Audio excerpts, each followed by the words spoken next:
Alô, você que sempre acompanha Mota Play, estamos juntos novamente aqui e hoje nosso episódio trazendo nossos convidados, como sempre, e claro, né, num astral legal, Mota Play, vem pro jogo, tá no ar.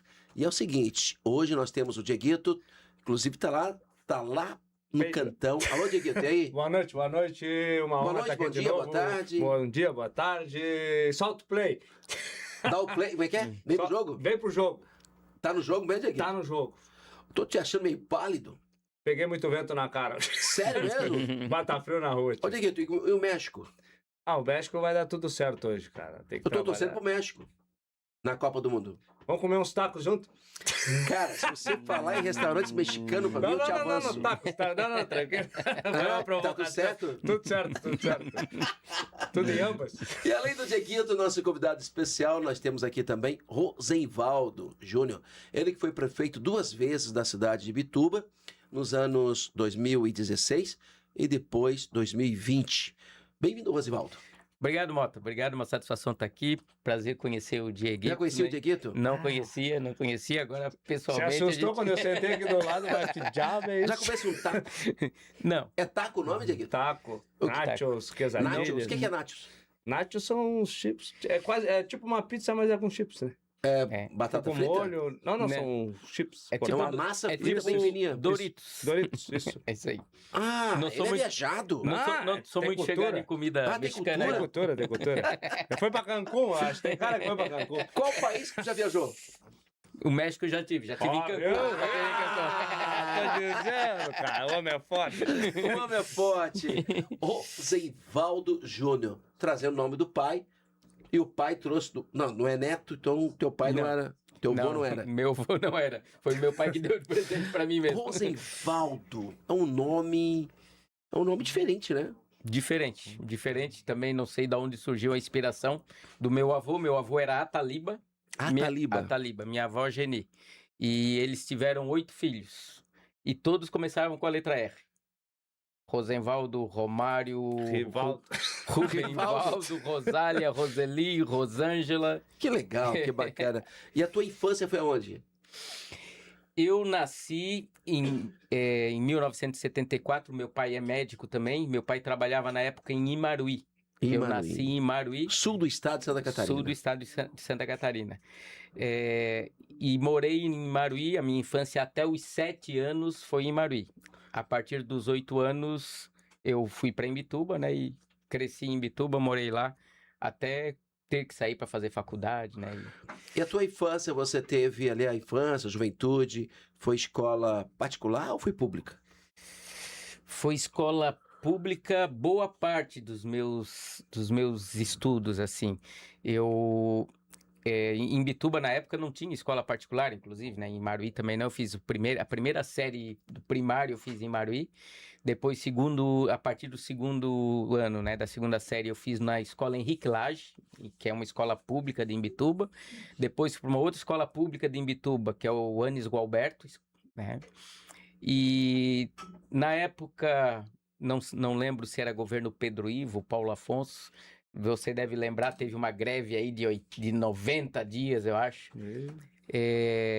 Todo mundo sem aula. Aí, nessa época, eu vim para Florianópolis morar com os meus avós para poder estudar aqui. Aí eu estudei em escola particular. Teus avós moram aqui na Grande Florianópolis? A minha mãe é da Grande Florianópolis. A minha mãe é de Florianópolis. Mas né? qual bairro de Florianópolis? Saco dos Limões. Saco dos Limões. Eu morei no Saco dos Limões. Eu morei na Caeira do Saco dos Eu Limões. morei na Caeira. Eu morei na Caeira. Pertinho do ginásio, de onde é o ginásio da escola de samba Consulado. Eu jogava bola de pé descalço ali. Você sai dali, continua em direção ao centro de Florianópolis, logo em seguida à direita você pega a Edu Vieira, que vai para a faculdade, e ali na esquina tem o botecão ali, o Armazém Vieira. Armazém Vieira, lá na esquina. Aí você sobe a Edu Vieira, na primeira curva à direita. O homem é um taxista. O homem conhece tudo. Você subindo assim, aí pega a primeira curva à direita, tinha uma casa antiga que era uma fábrica de prancha. Eu não conheci. A fábrica de prancha era Flor da Ilha. Olha aí. E aí, eu, Valdeci Mota, fui morar nessa fábrica de prancha, em troca de manter limpa a fábrica. Legal. Isso era 87. Ano que eu nasci. Tu nasceu em 87? Mas tu é shapeiro? Tu é surfista? Não. Então, por que você começa nossas conversas? Nós estamos falando Bater um... Hã? Hã? 87, tu morava ali, em 88 eu fui morar no Caeira do Saco dos Limões Então, também. Então a gente era... Eu morei até 89, foi o ano que eu casei. Eu era shapeiro. Chegava o bloco da prancha, eu dava o shape. E aí quando a prancha ficava pronta, todo mundo ia pra armação lá no Morro das Pedras. Ali, né, tem o Morro das Pedras. Uhum. E lá atrás é o Matadeiro. Tu chegou aí lá. Sim. Tu morou na Caeira, tu foi para aqueles lados das praias do sul, né? Sim, Que sim. legal, bom saber disso. Então você tem uma boas lembranças e memórias efetivas daquela região ali. Sim, bastante. Meu avô era pescador, pescava de tarrafa, assim, aqui. A gente, de vez em quando... Inclusive, tinha na época, antes de construir a Beira-Mar Sul, ali na frente da Caeira do Saco dos Limões, Sim. tinha vários barracões de pesca ali. Muitos. E meu avô tinha Tinha um barraco dele ali. barraco ali com uma canoa, e a gente ali, naquela época, ainda era possível, ver só, pegar berbigão ali. Certo? Que legal. Aí a gente pegou o berbigão São ali. memórias Eu efetivas. lembro isso da minha infância, né? Da minha infância. Aí de sair à noite com o avô para ir pescar na Barra da Lagoa, para ir pescar Barra da Lagoa.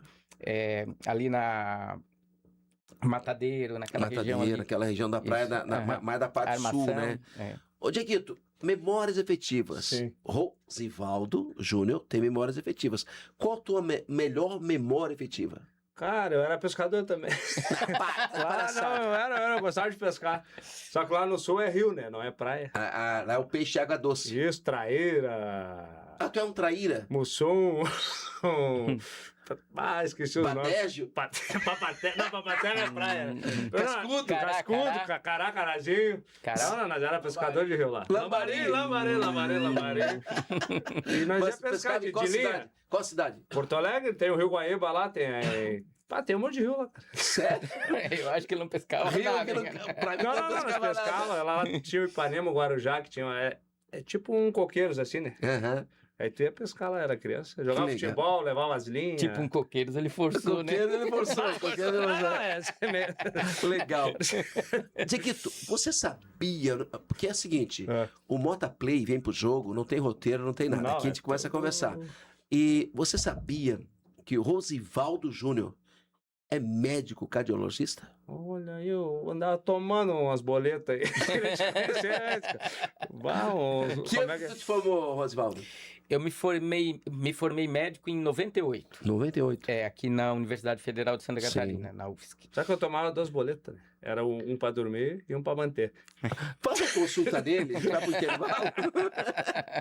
Rosivaldo, médico, cardiologista, homem muito conhecido, prefeito 2 vezes. Tu já foi candidato a deputado estadual? Fui candidato em 2014. 2014. Isso antes de ser prefeito. 2014 Você candidato. foi eleito prefeito em 2016. Isso. Sim. 2016 fui eleito prefeito, tinha sido candidato a deputado em 2014. Aí fiz o primeiro mandato lá, começou obviamente em 2017, enfrentamos ali no primeiro mandato aquele período de pandemia, né, 2020, 2021, e me elegi Foi pra reeleição em 2020, e aí fiz o mandato até agora, final de 2024. 2024. Cardiologista, já tem uma estrutura familiar, já tem uma estrutura que já está organizada a vida. Quantos anos tu tem? 52. 52 anos. Pelo que eu conheço dos médicos, o doutor Jamil, por exemplo, tem quase 80, que é o meu cardiologista. Mas. Manda um abraço pro Jamil. Tu conhece o Jamil? Conheço. Tem a clínica no Centro Comercial Campinas. Sim. Então, quando eu infartei o ano passado, ele que me atendeu. Né? Ele que me acompanhou lá. E eu sei que quando você tem uma idade, ou seja, 50 anos já viveu meio século de vida. E o que te leva hoje se colocar à disposição para ser pré-candidato ao deputado estadual? Tu já é médico, já tem uma vida, tem uma estrutura. Né, Dieguito? Quer ter um infarto, pai? Tá procurando. O que te leva a isso? Pode ser. Por quê? Por que política?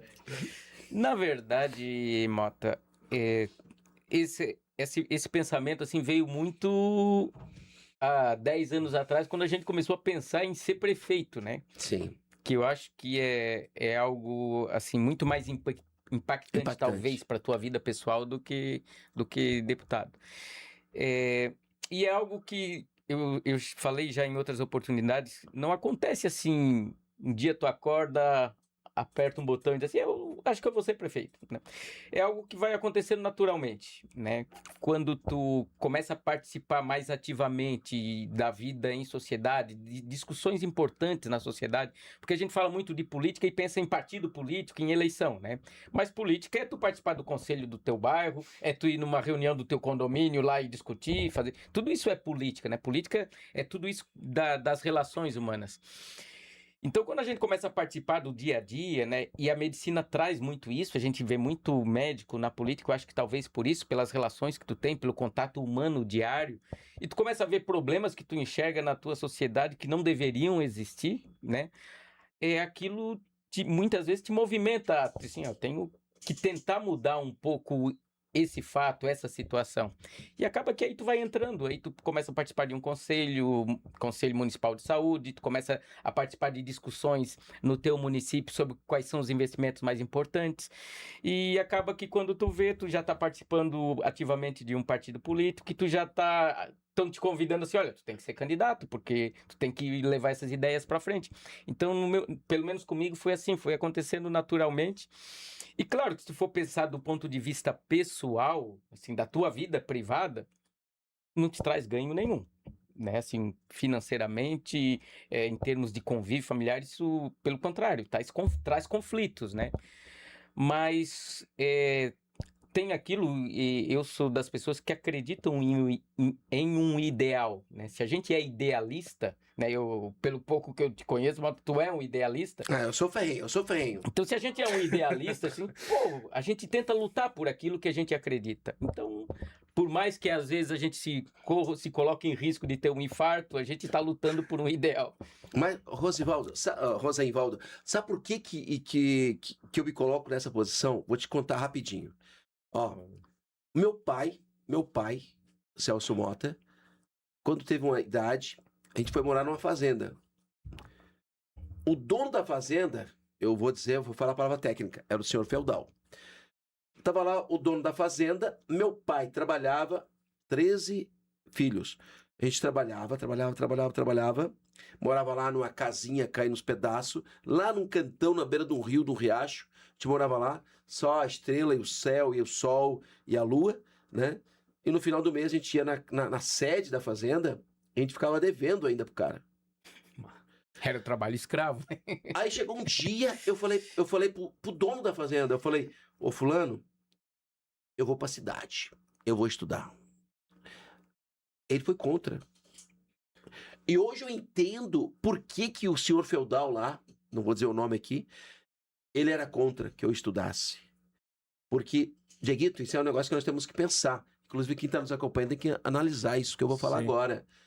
Porque o dono da terra, ele não quer que o filho do capataz dele estude. Porque quando o capataz morrer, a sucessão é natural. O filho assume as terras e continua produzindo para o dono da terra. E se o filho estudar, ele vai ser um agrônomo, um engenheiro, um advogado, um médico. Ele vai ser alguém. E aí, quem é que vai dar continuidade a tudo isso? Por isso, o que o senhor, como pré-candidato a deputado estadual, o que o senhor o que o senhor falaria para quem está nos acompanhando quanto à educação, ao estudo? Na verdade, é o estudo que transforma as histórias de vida. A minha família também passou muito por isso, né? Meu avô paterno, o Ataliba, que a gente falava aqui antes de começar, ele trabalhava na estiva, no Porto em Bituba, era estivador, era pescador, certo? Quando o meu pai passou no vestibular para medicina lá na década de 60, ele teve que pedir ajuda para o meu pai para conseguir manter o pai aqui, certo? E o meu pai conseguiu se formar médico. E eu sempre digo que ele é o herói da nossa família, né? O meu avô é o herói de ter conseguido. Ele deu o start. Para mim, se eu não fosse médico ou qualquer outra profissão que eu escolhesse, seria só por falta de empenho meu, porque as condições me foram dadas, muito mais do que para o meu pai, né? Então, assim, porque o estudo transformou a história de vida. E é isso que a gente tem que lutar, porque é a forma de a gente poder dar ascensão social a quem precisa, né? Quem tem uma situação mais vulnerável.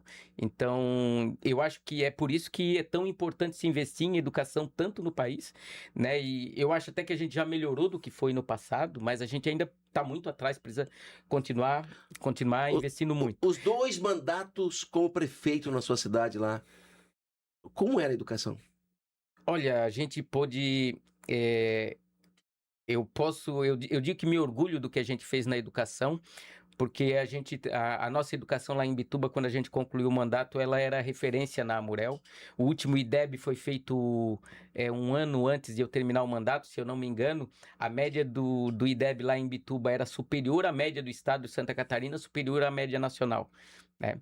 A gente pôde, na minha gestão, voltar, que antes as crianças não estavam mais recebendo, voltar a dar uniforme para todas as crianças, uniforme de inverno, uniforme de verão, material escolar para todas as crianças.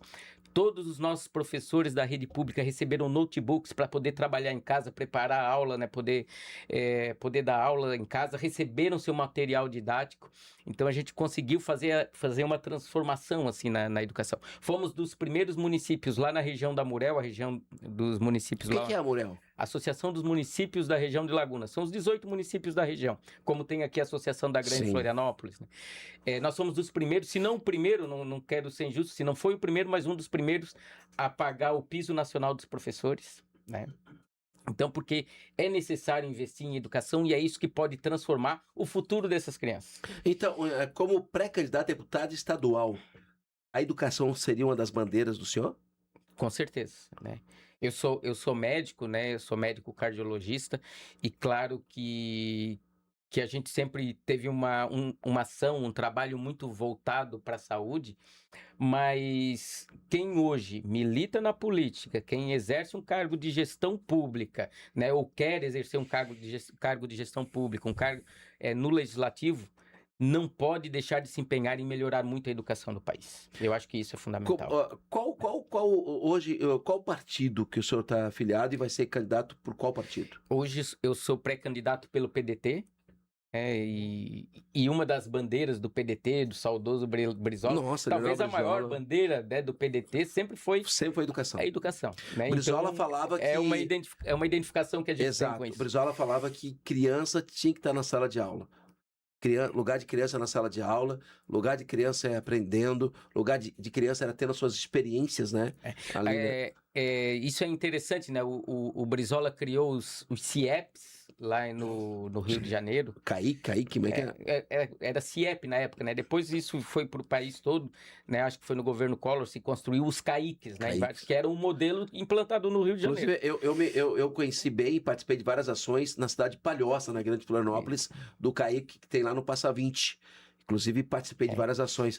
E eu percebo que o PDT, que é o partido pelo qual o senhor é pré-candidato a deputado estadual, está muito voltado. Mas um dos temas de vocês, que eu tenho percebido, é a segurança. Não, sim, também. Mas só para concluir, então, na época, os CIEPs, quando o Brizola lançou, das mudanças fundamentais era o ensino em tempo integral, né? E poder ter o contraturno, com as crianças tendo outras atividades relacionadas ao esporte, às artes, né? E a gente pôde em Imbituba implementar isso. Então, 2 das nossas escolas, que não existiam em Imbituba, outros municípios têm, mas em Imbituba não tinha, a gente conseguiu terminar o mandato com 2 escolas com ensino em tempo integral. E aí as crianças tinham robótica, tinham arte, tinham judô, tinham outras atividades no período de contraturno, passava aquele dia na escola. Então isso muda a trajetória de vida da pessoa. Muda, né? Tudo. E a educação hoje, a gente sabe que é muito além de aprender a escrever e a somar e dividir, né? É também ensinar cidadania, Imagina também os pais, ensinar cultura. Os filhos estão lá aprendendo né? Sendo orientados, né? Tendo essa parte de ensino e os pais livres também para trabalhar, Claro, para né? poder... E a gente sabe que hoje pai e mãe tem que estar na luta, né? Na luta o dia inteiro para poder ter um ganho adequado. Então isso é Que fundamental. não é o caso do Dieguito. Pronto. Trabalha em quê, Dieguito? Com entretenimento. Tá, mas Eu trabalho com público, né? Sou tequileiro. tu estudou? Estudei pouco. Tive uma infância judiada. Peguei só o cedo. Vê no que dá. Eu não tive essa tua vê o que gestão dá. na minha infância. Ô, Dieguito, mas tu aprendeu cedo que beber o resultado. Eu aprendi tarde, cara. Eu comecei a vender. Eu não bebia antes. Aí eu comecei a vender tequila, né, cara? Mas se eu tivesse essa gestão que ele falou hoje, eu seria um doutor. Tá, Tem filho, Diego? Não, só cachorro. Só cachorro, tem 8 cachorros. Ô, Dieguito, se você hoje fosse pré-candidato a deputado estadual, qual seria a tua bandeira? PDT? Tu seria candidato pelo PDT? Pode ser. Tu gosta do PDT? Tu é fã do Brizola também? Sim. Sério? É verdade, Mas- Dieguito. Mas assim, Eu não Diego, sou muito da política, cara, mas eu Mas acho. eu sei que mas tu é gaúcho, do Rio Grande do Sul. Tu é de qual cidade mesmo? Cara, é Porto Alegre lá. Não, tu nasceu onde? Eu nasci em Goiás. Só que meu pai é gaúcho, Não, né? tá de palhaçada Sério, comigo. cara. Eu Tu nasci nasceu no Estadão de Goiás. Cristalino, eu nasci. Eu vou te falar, Cristalina? eu nasci interior de Goiás. Meu pai trabalhava com construção civil. Aí É. foi fazer uns prédios lá, conheceu a minha mãe, eu nasci lá. Aí depois nós viemos pro sul. Ele é de Porto Alegre, né? Então por Uruguai. que tu fala que é de Porto Alegre? Ah, mas se eu falar Tu que é de sou de Goiás, Goiás, cara. meu sotaque não tem nada a ver. Eu perdi o sotaque. Eu abro Goiás? a boca e eles falam, é gaúcho. Não tem como falar que sou de Goiás. Legal. Mas Tens uma pergunta para fazer pro nosso convidado? Cara, eu queria ter essa gestão na minha infância, né? não, mas eu ia te fazer essa pergunta, que eu Diego. não tive. Eu ia te fazer essa pergunta. Por isso eu perguntei se tu tens filho.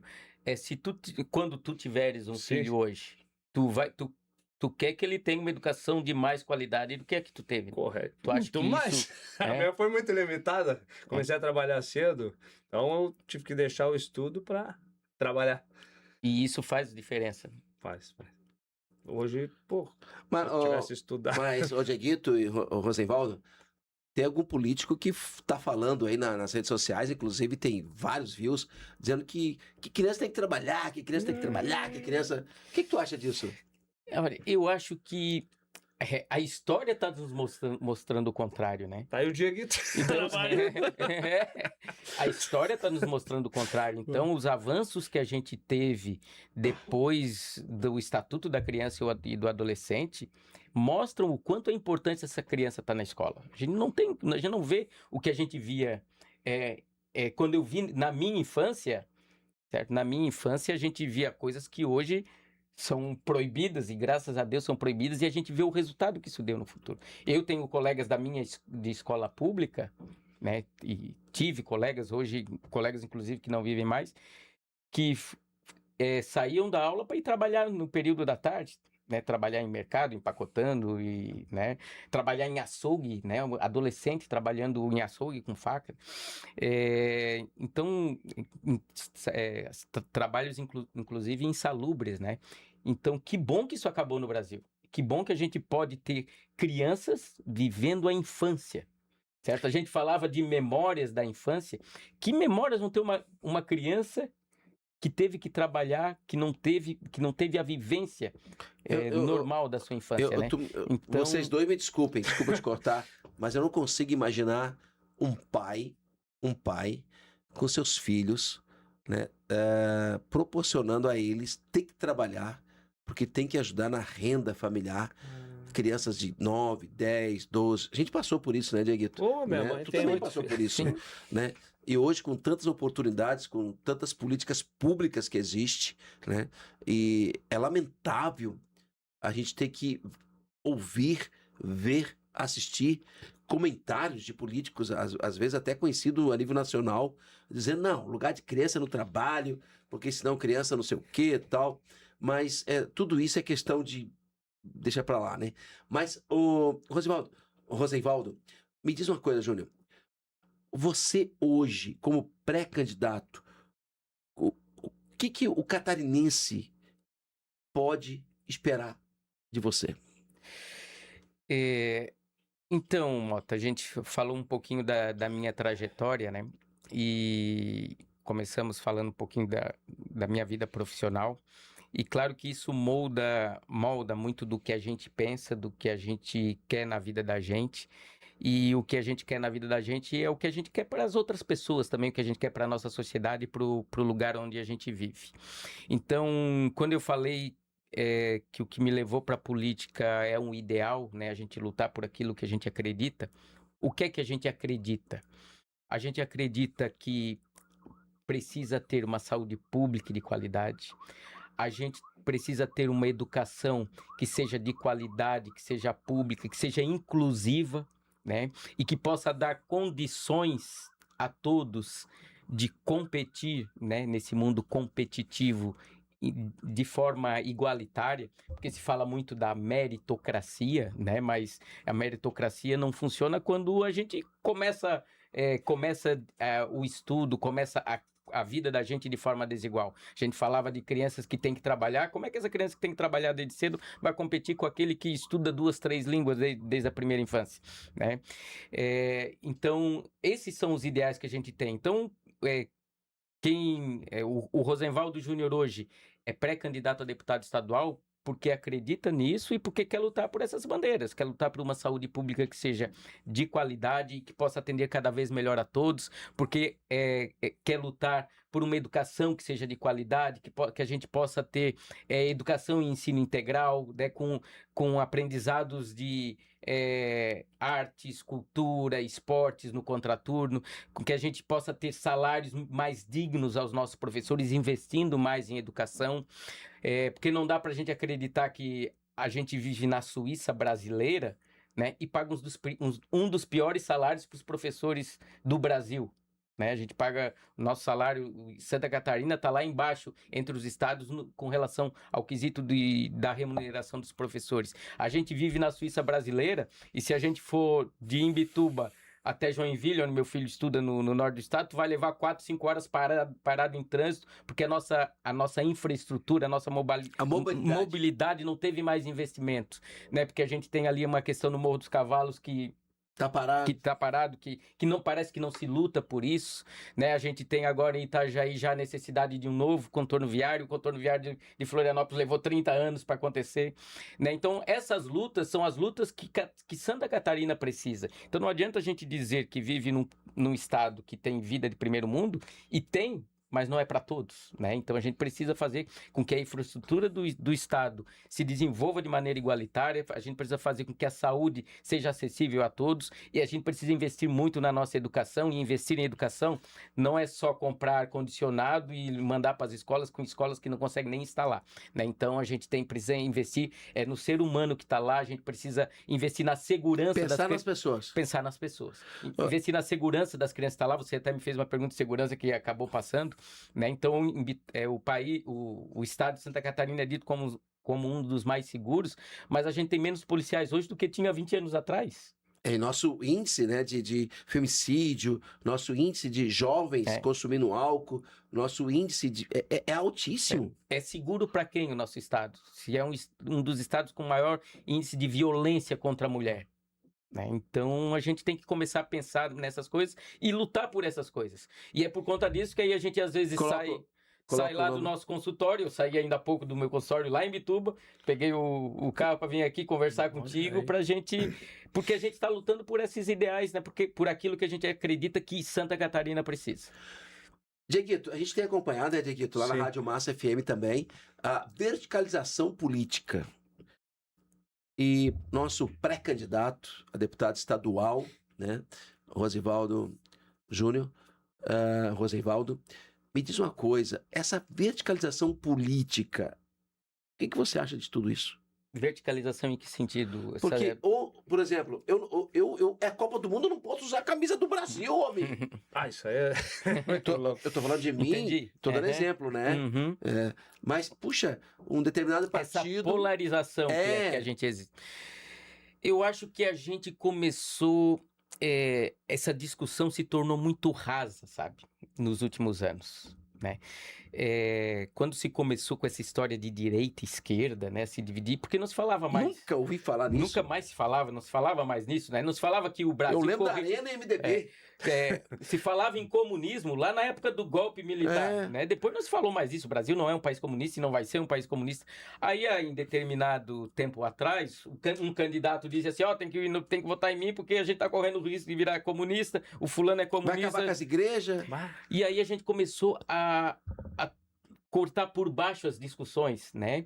E hoje a gente não discute política econômica, a gente não discute política pública, projetos de saúde, política. A gente discute religião, a gente discute homofobia, discute as minorias, quem apoia isso? Questão de sexualidade das pessoas.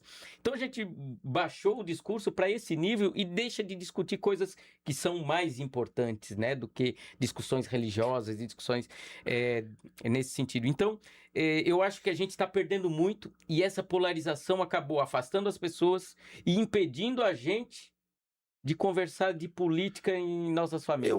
Eu acho que tudo isso está impedindo a nossa evolução intelectual e a nossa capacidade de pensar. Tem alguém pensando por nós e jogando para nós. Eu lembro na eleição de 89, a primeira eleição depois da redemocratização, primeira eleição direta, eu tinha 15 anos e não pude votar. Estava louco da vida porque eu queria votar e não pude votar.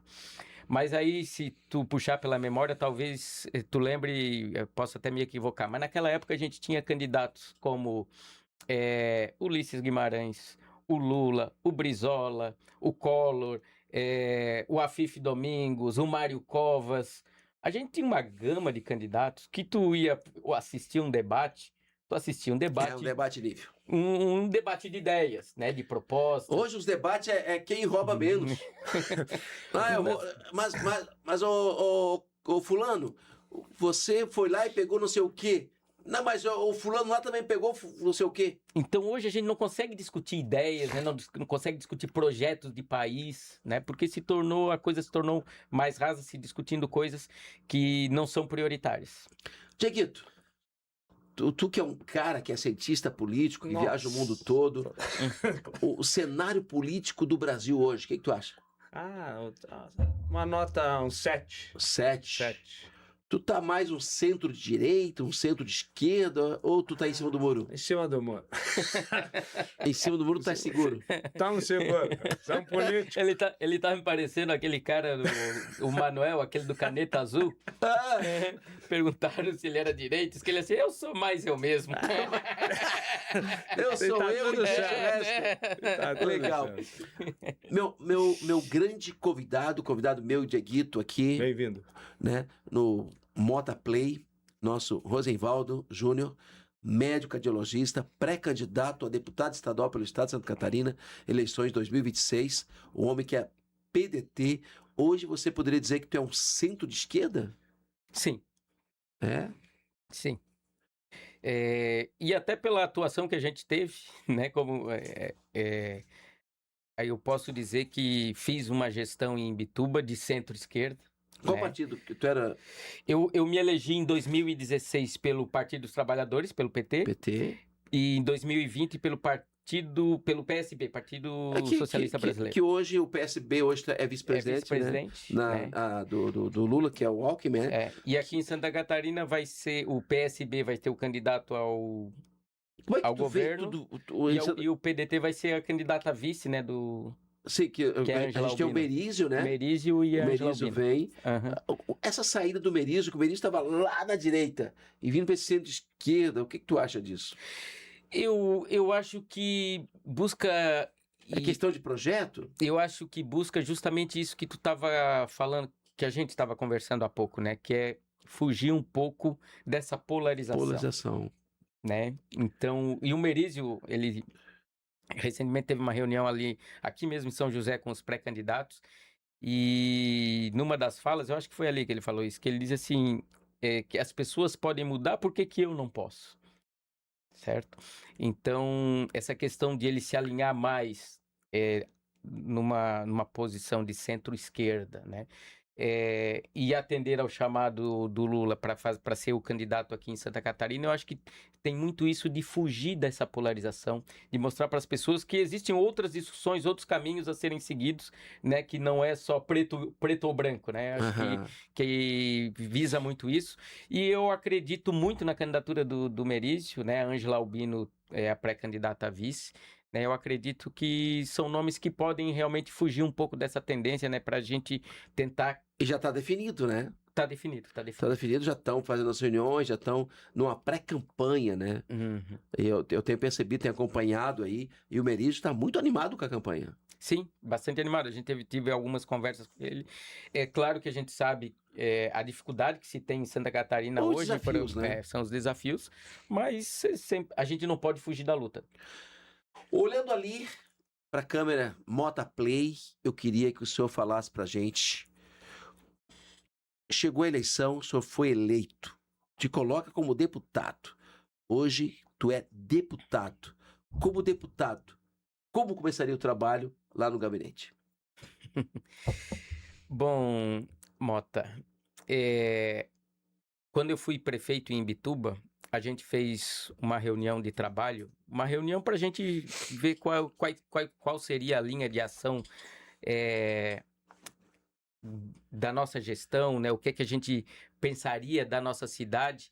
E a gente começou por junto com os nossos secretários e com os servidores nossos da época, definir qual seria o lema, né? Qual seria aquilo que nortearia a nossa gestão. E o que a gente, após discussão e levantamento de ideias, o que a gente decidiu, e foi o lema da nossa gestão até o final, o que a gente queria era fazer a diferença na vida das pessoas. Então, na nossa gestão em Imbituba, a gente procurou isso, e é isso que eu pretendo fazer como deputado, né? Procurar fazer a diferença na vida das pessoas. E ser presente. Ser presente. Ser presente. Eu acho que para tu fazer a diferença na vida das pessoas, tu tem que ser presente. Quando eu terminei a minha residência médica lá em Porto Alegre, eu me formei na Universidade Federal de Santa Catarina médico. Eu fui fazer residência médica em cardiologia no Hospital de Clínicas de Porto Alegre. E fiquei lá por 3 anos. Quando eu terminei a residência médica, e eu recebi convites até para seguir na vida acadêmica, para poder fazer mestrado, doutorado, né? E seguir essa parte de pesquisas. E aí, claro, tu fica na dúvida, né? E eu obviamente, sempre tive o desejo de voltar a Imbituba. E aí, o que me fez decidir, o que fez eu voltar a Imbituba, foi o pensamento de que, assim, eu sou cardiologista.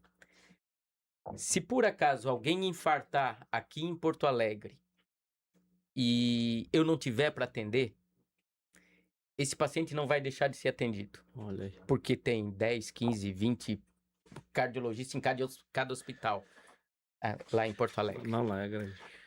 Mas na época, 20 anos atrás, se eu não tiver em Imbituba, se alguém infartar e eu não tiver lá, essa pessoa pode não ser atendida. Então, o meu trabalho em Imbituba pode fazer a diferença na vida de alguém. Certo? A gente tava conversando, tu infartasse. Eu infartei em outubro do ano passado. Então, assim, tu imagina... Acabei de receber mensagem aqui, desculpa te cortar, nosso pré-candidato a deputado estadual. Funcionários públicos de Imbituba estão sentindo falta do senhor. É o José, que mora no centro de Imbituba. Alô, José. Ô, José, obrigado aí. O homem tá assistindo a gente. Alô, José, eu não sei qual é o José, mas obrigado. José Carlos, o nome dele. José Carlos. Ele tá sentindo, ele diz assim, ó, o servidor público de Imbituba estão sentindo falta do nosso querido prefeito Rosivaldo Júnior. Então, Rosivaldo. Então, eu acho que é por isso, Mota, é por estar presente, como você falou, eu acho que isso é importante também para o deputado, e por procurar sempre fazer a diferença na vida das pessoas, por procurar respeitar as pessoas, talvez por isso os servidores sintam hoje tanto a falta, porque eu fui um prefeito que em nenhum dos anos a gente deixou de dar o reajuste anual dos servidores. Quando eu assumi, em 2017, a gente estava em crise. tinha tido impeachment, o Temer tinha assumido, o Brasil vinha no momento de crise.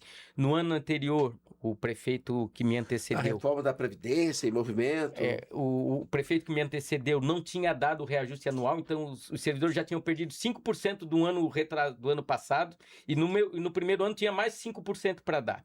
Eu cheguei no primeiro mês de mandato, encaminhei para a Câmara um projeto de lei repondo esses 10% que tinha sido perdido. Olha aí. Retroativo. Os 5% do governo anterior e o meu. E ainda no final da gestão, já no segundo mandato, eu fiz um novo plano de cargos e salários. A gente pôde dar reajuste praticamente para todas as categorias. Os servidores que são os mais humildes, né? No município de Imbituba, aqueles salários mais baixos não recebiam um salário mínimo na época. Obviamente, para não ir contra a Constituição, eles recebiam uma complementação para poder chegar no salário mínimo.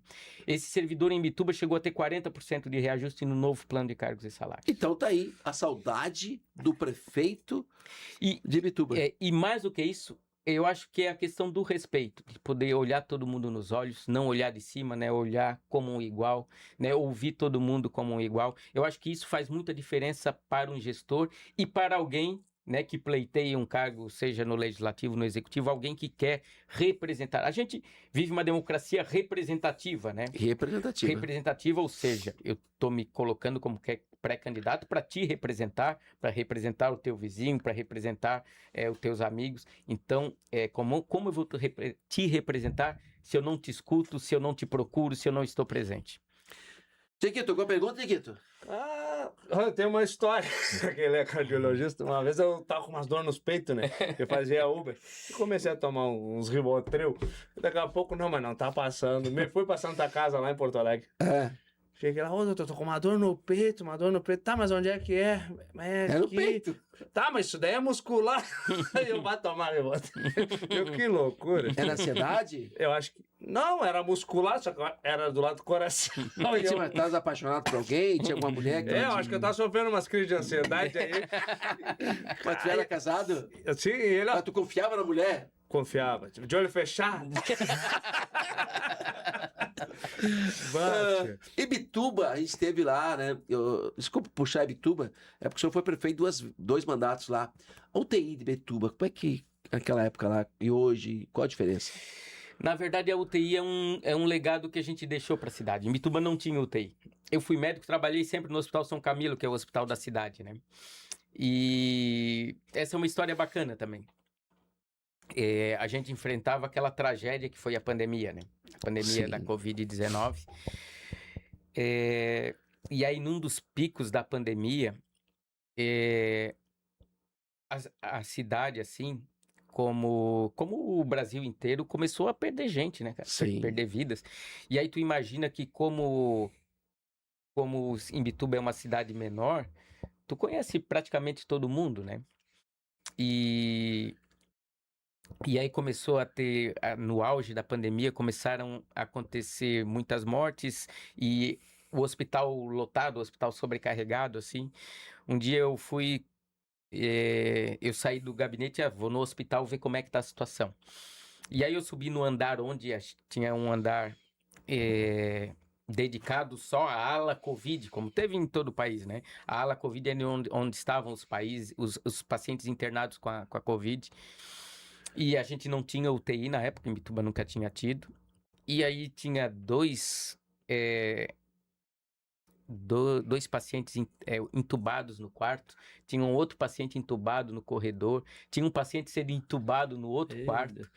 Um deles, inclusive, era servidor do município, tinha entrado num concurso que eu tinha feito, né?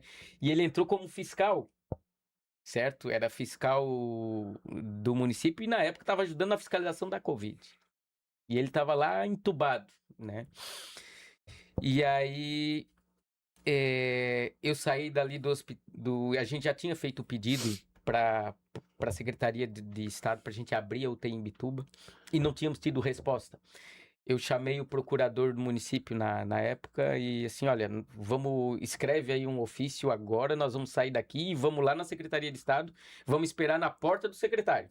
Nem que a gente espere a tarde, uma hora que ele sair, nós vamos falar com ele, para que a gente possa ter essa UTI aqui. Aí nós saímos de Imbituba naquele momento, passando na prefeitura, ele escreveu um ofício, botamos na pasta e viemos, né? No Morro dos Cavalos, até o pessoal já fazendo contato ali, tentando deixar agendar alguma coisa. Eu sei que nós chegamos e fomos bem recebidos na época pelo secretário, explicamos a situação. Aí ele nos fez a pergunta assim, tu consegue montar a UTI lá em 30 dias? Assim, não, em 30 dias a gente consegue montar. Então, se tu montar em 30 dias a gente consegue para ti os monitores, os respiradores para estar lá a UTI. A gente não conseguiu em 30 dias estar pronto, que precisou tudo da reforma, tudo, mas em 40 dias estava pronto. Em 40 dias, o que era um antigo centro cirúrgico, a gente transformou, montou os leitos, comprou os equipamentos, né? O Estado ajudou com os monitores e os respiradores. Em 40 dias, a UTI estava funcionando e está lá até hoje, né? Graças a Deus, assim. Então, é algo que nos emociona porque a gente sabe o quanto isso fez a diferença. E por vezes, sabe, Mota, a gente que lida com a vida e com a morte, obviamente, boa parte das vezes a gente não vence a batalha, né? Muitas vezes a gente perde a batalha com os nossos pacientes, com os parentes da gente. Agora, se tu é filho de alguém e o teu pai faleceu, mas ele estava na UTI, teve toda a chance possível e não deu certo, tu até aceita aquilo. Agora, o pior é quando ele vem a falecer, ele falece e tu sabe assim, pô... Ou negligência, ou por falta de estrutura, talvez se ele tivesse ido por uma UTI, ele tivesse vivo. Então, isso dói muito mais, né? Então, eu acho que isso fez muita diferença, mesmo para aqueles que a gente não conseguiu salvar, né? Mas eu acho que esse é um dos legados que a gente conseguiu deixar. Tá aí. Dieguito, mais uma pergunta? Não, tudo certo. Essa batina, Dieguito. O homem é pré-candidato do PDT 2026. Não, meu voto é dele. Prefeito 2 vezes de Imbituba. Não, cardiologista. Mas já fechou? Já fechamos já um convênio aqui. Eu tenho um IP, tu aceita o IP? Legal. Mota Play, vem pro jogo. Hoje recebendo Rosenvaldo Júnior, prefeito 2 vezes de Imbituba, se colocando à disposição às eleições de 2026 como pré-candidato a deputado estadual aqui no estado de Santa Catarina, vindo contar sua história aqui no Mota Play, acompanhado de perto pelo nosso mexicano Dieguito. Satisfeito, Dieguito? Satisfeito. Podemos encerrar? Podemos. Vou pegar até uma receita já.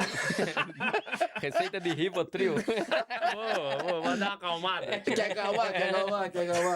Mas Legal. com tequila não dá muito certo, hein? Não. Né? Tem que cortar o álcool. Não, com tequila não dá certo. Suas considerações finais. Olha pra câmera e fala o que quiser. Primeiro, eu quero agradecer essa oportunidade, Mota, Dieguito, prazer em conhecer o nosso mexicano mais gaúcho que eu conheço.